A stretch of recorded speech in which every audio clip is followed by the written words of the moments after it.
It started on a Sunday afternoon in our small Maplewood house, the kind of hush that magnified every creak and made laughter feel like an act of defiance.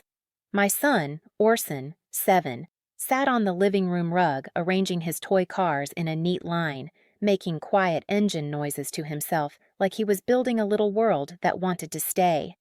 The front door slammed and my father, Walter, strode in with his belt already looped from his hand. His jaw tightened when he saw Orson blocking the hallway. "Get that junk off the floor. This isn't a trash house," he barked. Before Orson could move, Walter's arm cracked forward and the leather stung the air. I threw myself between them. "Don't you touch him!" I yelled, arms out. Orson pressed himself behind me and gripped my jeans until his knuckles went white. His defiance made Walter angrier. The belt hit my back once, twice. The strikes sharp and immediate. My shirt tore under the leather. I bit down on my lip until I tasted iron and refused to let Orson see me crumble. My mother, Carol, appeared from the kitchen with a slice of cake and hair set like she was preparing for guests. She leaned in the doorway and watched as if the scene were entertainment. "Don't ruin my mood with your crying," she said, taking a bite. Her voice was flat, indulgent. She shrugged at my pain the way some people shrug at a fly. Orson's sobs filled the room, a small sound that made the silence worse. He tugged at my sleeve. "Mommy, please," he whispered. I couldn't move aside, not while his small body was at risk. The belt rose again. I took the next strike on my shoulder like a shield. The world narrowed to the burning spread across my back and the single thought that I would not let them touch him. When the blows stopped and Walter flung the belt down, he spat a final word and stomped out. Carol called after him about company and rugs, unconcerned by the blood she'd just watched. The door slammed. Orson knelt beside me and offered his tiny hands to help me up. That night, as my back throbbed and Orson slept at my side, something fierce and slow began to grow inside me. Silence had been my shield before. Now silence would become a different kind of weapon. The days after the belt left my shoulders raw and every movement painful. I learned to live around the ache and to hide it. In a house where weakness was currency they spent on me, staying still and quiet became survival. Orson never left my side. He trailed me through rooms with a cluster of toy cars in his pocket, always offering the same small blue car when he saw me flinch. "This one's fast, Mom," he told me one evening. "It'll take us away." His simple sentence landed like a promise and a razor, reminding me that we couldn't keep pretending this was bearable. My parents carried on in public as if nothing had happened. Walter strutted through the rooms with the same arrogant posture, bragging about respect he thought he'd earned, while Carol polished the image of a flawless home and a flawless daughter to show friends. In their eyes, appearances folded over truth like wallpaper, smooth and pretty, covering every crack. At the table, they made tiny barbs about my limp and my usefulness. "At least you're doing something," Carol sneered one evening. Those words cut differently than the belt, quieter, lodged under the skin, a reminder the house had many ways to punish. I began tending my wounds in secret, the small rituals that made the pain manageable. In the dark of the bathroom, I would press a cool cloth against the raw marks and breathe until my pulse slowed. I learned to move without drawing attention, to keep my face blank when guests came. Yet everything they did, every insult and lash, I began to document. I found a little notebook and hid it beneath the mattress. In it I wrote dates, phrases, the angle of a slap, the shape of a bruise. Writing turned pain into something I could hold and measure.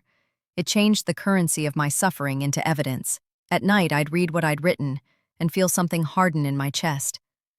It wasn't hatred exactly. It was a steady, focused purpose. We had to get out. But more than escape, I wanted to make them pay in the only language they understood. Loss of pride. Orson's first school play arrived like a small, bright thing in a dull season.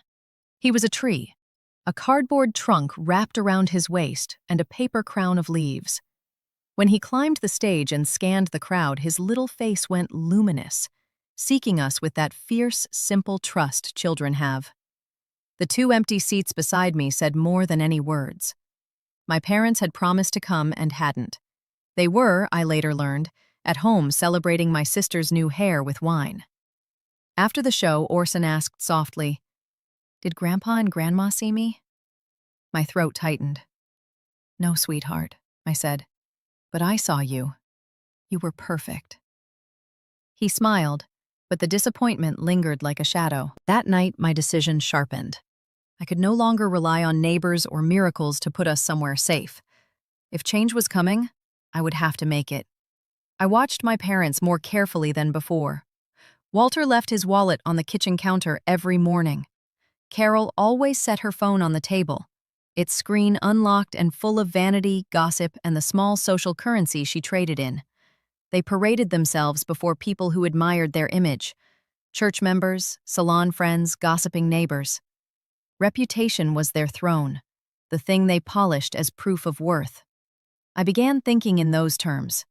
Strike the throne and the king will fall. I started visiting the places they valued: the church basement after services, the library bulletin boards, the little salons where women swapped approval like coins. I listened more than I spoke. I learned who made decisions on committees, who recommended names for the town council, who was prone to gossip, and who was trusted. I filed this knowledge away like stones in a bag. Meanwhile, I kept the ordinary cadence of care in the house: meals on time, floors swept, polite nods at neighbors. If they believed I'd been broken, I let them. Behind the chores, I was building something else: a map of how their social life fit together, and where I could pull a thread that would unravel the whole pattern. The notebook under the mattress grew heavier with the days. Each entry was a small, patient act: the date of a bruise, the words Walter used when he knocked my dignity down, the times Carol withheld a plate of dinner from Orson. I wrote down specifics, because specifics made stories credible. I saved photographs, too. Discreet, careful images of marks after they faded a little, pictures that couldn't be dismissed as fiction. Those things became tools, the kind that could be used quietly and cleverly. Writing turned the worst moments into proof, a ledger of truth I could show without shouting. I did not accelerate toward confrontation. Instead, I let the wheels turn slowly. In the evenings, while Orson slept with his toy cars lined up like tiny sentries, I would take clean envelopes and quietly slip among the familiar faces of our neighborhood. Anonymous notes found their way into church mailboxes, left on tables after coffee hour, slid beneath the mat of a well-liked neighbor's front door. They were precise and restrained, not wild accusations but sober accounts. Dates, short sentences about nights when a child was ignored, a woman struck. They asked nothing of the reader except to look and to reconsider. At first, the community's reaction was subtle. A neighbor who used to smile passing Walter now gave him only a stiff nod.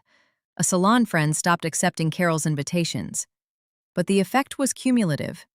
Reputation, once cracked, spreads like a stain you can't always erase. Walter's confidence wavered in ways I'd not seen before. He began to rush his sentences, to argue more loudly in private, to slam cabinets when he thought no one watched. Carol tried to maintain her mask, but the cadence of her conversation changed. Where once she commanded the room, now there were pauses and small, surprised silences. The house felt different too. Not safer, not yet, but rearranged. The ground under them had shifted, and I saw the first tremors. I moved next to a more targeted strategy. Walter had been bragging about running for a small local council seat, a vanity project he believed would cement his standing as a man of influence. I needed the people who would judge him to know the truth. I took a breath, folded my courage into an envelope, and sent detailed letters to the people involved in his nomination. I wrote plainly, laying out what I had cataloged. I used dates, facts, and the photos I had kept. The goal was simple: show the selection committee a pattern they couldn't ignore. Those quiet blows hit where they'd be felt most. People who had once sought Walter's approval began to ask questions when they saw the documents. They didn't react with theater. They reacted the way institutions often do, by quietly distancing themselves. The nomination fizzled. Walter raged in the house, slamming doors and hurling words at anyone in earshot. Carol called people backstabbers, but she too felt the change. Where she had once held the room, invitations cooled and her tea circles thinned. The small social ecosystem that had fed them with compliments and myth began to retract. Watching the slow unspooling of the life they'd polished felt strange. Not giddy, not triumphant in any childish way, but necessary. I'd been raised to believe complication meant weakness. Now complexity had become a weapon. I made sure our exits were planned even as their world collapsed. I kept lists of neighbors who might offer shelter, a few phone numbers folded into pockets, and quiet inquiries made to people I had met in the church basement. We prepared without announcing the preparation. In the household, the tone turned colder.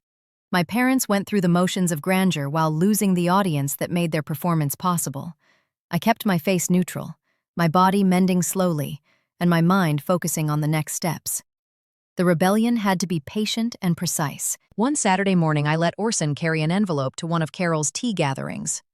I watched him, small and unaware of the force he carried, step shyly into the room where women chatted about clothes and neighbors. The envelope had photos clipped inside, images of bruises faded enough to be recognizably real but not grotesque, each with a short caption that paired the visual with a concise note. "This is what you praise," one caption read. The effect was immediate. Conversations dissolved into quiet, glances hardened into suspicion. Carol, who had always used social currency like a shield, felt exposed in a way her jewelry never protected against. The fallout quickened. Friends who once arrived with casseroles now made excuses. Invitations stopped arriving. The salon that used to airbrush Carol's reputation now kept its distance.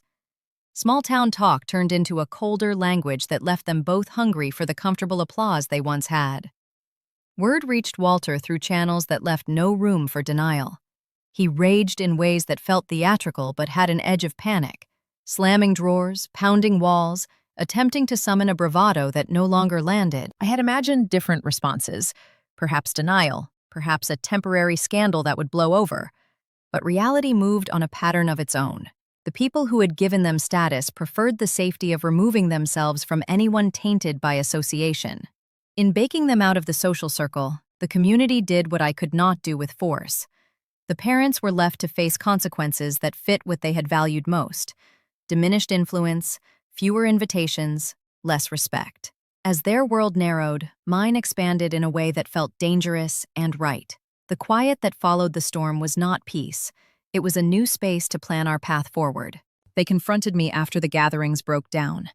Walter's face was contorted with a mixture of fury and confusion, that particular ugly blend of a bully who has suddenly lost his audience. Carol's mouth trembled as she whispered about betrayal. They accused me in the language that had always been used on me: ungrateful, unhinged, attention-seeking. Their words landed like small stones. They had less power now because the community no longer fed them. I met them with a steadiness they had never seen in me. For years I had hunched inward and carried humiliation as if it were my identity. That night, standing with Orson behind me, I felt my shoulders hold something different. Evidence, a plan, and the knowledge that truth would move beyond their denials. "What did you do?"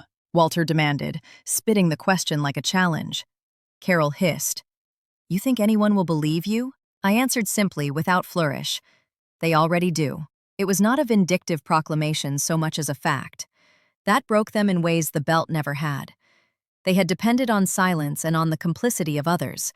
Once that scaffold was removed, their authority crumbled. The weeks that followed changed the dynamics in the house.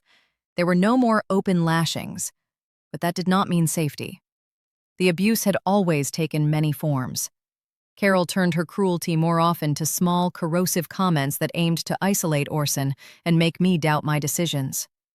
Walter's rage moved from public bluster to private, furious pacing, a kind of impotent fury aimed at anything within reach. I kept my notebook, my camera files, and my list of sympathetic names. The work of making a new life continued to be logistical as much as emotional. I filed documents, arranged quiet meetings, and kept watch over Orson's routines.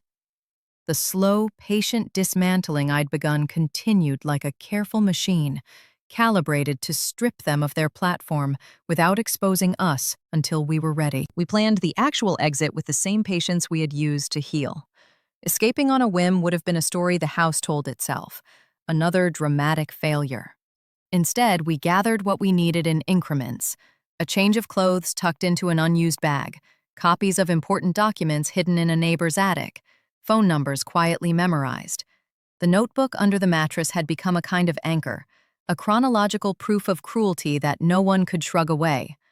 I made sure that when we left, we did not leave empty-handed or without proof. Orson was both a vulnerability and a reason to be brave. He watched me with wide, hopeful eyes, not understanding the gravity of the preparations. I taught him small lessons of caution with the gentleness of someone tucking a child into bed. Which door to use if we ever needed to run, how to call a certain number, how to pack his favorite blue car into a small pocket so he always had something that felt like home. These minor rituals gave him confidence, and gave me more than that: the certainty that we were not delusional about safety, but deliberate about it. When the day came to leave Maplewood, I felt a nervousness that sat beneath my ribs. It was not drama, but a steady, bone-deep intensity. We moved in the early morning when traffic and heat and eyes would be minimal. I drove us away with hands that trembled slightly, and a focus that kept them steady. In the rearview mirror, the house receded, and with it, the daily rhythms of humiliation. I did not feel triumphant. I felt wary, watchful, and quietly relieved. The first hours in our new town were small miracles. The sound of Orson's untroubled laughter in the back seat. The way he held the blue car like a talisman. We were not safe yet, but we had distance and the beginnings of a life that we could shape on our terms. Distance gave us space to breathe, and also time to rebuild. We found a modest apartment where the light came in softer than it had in Maplewood. I learned how to navigate new bureaucracies, new neighbors, and the awkwardness of asking for help. The evidence I had collected did not go unused. Local social services and a counselor I found through a quiet referral helped us set up protective measures. There were forms, phone calls, a few strained confrontations with paperwork, but with every small administrative step, our new life became firmer. Orson adapted quickly in the ways children do. He found a park with a swing set and made a small group of new friends who liked his blue car and his offbeat jokes. Watching him run and fall and get back up during the early months was its own kind of balm. I sought counseling and joined a support group for people who had left abusive households. Talking with others who had cataloged hurt and found ways out felt like being handed a map. There were nights when I couldn't sleep, and mornings when my back still ached if I bent the wrong way. But the ache was different now, a memory instead of a constant. We also watched, from a careful distance, as my parents tried to recover what they'd lost. Their knocks on our new door years later came like an echo. They were smaller than the people who had shaped my childhood. Words of repentance arrived thinly dressed. Walter's voice cracked as he tried to ask favors, and Carol's hands trembled as she made small, awkward requests. The humility they displayed was difficult to parse. Was it real contrition, or the desperation of people whose social currency had been spent? Either way, I was no longer the frightened daughter I'd been. I let the door close on them, and on the old arrangements of power. It felt final in a way that had nothing to do with vengeance and everything to do with choosing peace. Years later, with distance and routine to soften edges, Orson and I built a quiet life that let small joys bloom again. We found rituals that were ours: Saturday pancakes that Orson arranged into smiley faces, evenings spent reading under a lamp where the light warmed our faces and the sound of his laughter at things I'd forgotten to expect. The scars on my back faded, but the memory of those afternoons never entirely left. They sat like a ledger I could open when needed, not to purge, but to remember how far we had come. Revenge, as I had planned, was never about cruelty for cruelty's sake. It was a deliberate reclamation of dignity. Not of my parents' dignity, which they had misused, but of my own and of Orson's right to grow without fear. By stripping them of their audience, by compelling them to face consequences through truth rather than violence, I took away the platform that had enabled them. It was a measured victory, and one that left no space for celebration, only a quiet settling. When they came asking for help years later, they found me unresponsive, not because I was cruel, but because I had learned what boundaries meant. We taught Orson how to be kind and how to be wary, how to love without surrendering himself, and how to turn truth into armor rather than letting it eat him alive. Our life was not perfect. Healing breaks, rearranges, and then continues. But each morning when Orson climbed down from his bed and chose which small car to bring to breakfast, I felt a fierce gratitude. We had survived and had, in the end, chosen a different language than the one used on us. In the quiet moments, when the house hummed with safe sounds, I would press my hand to the soft place on my back and know we had done what we had to do to protect the small, fierce life beside me.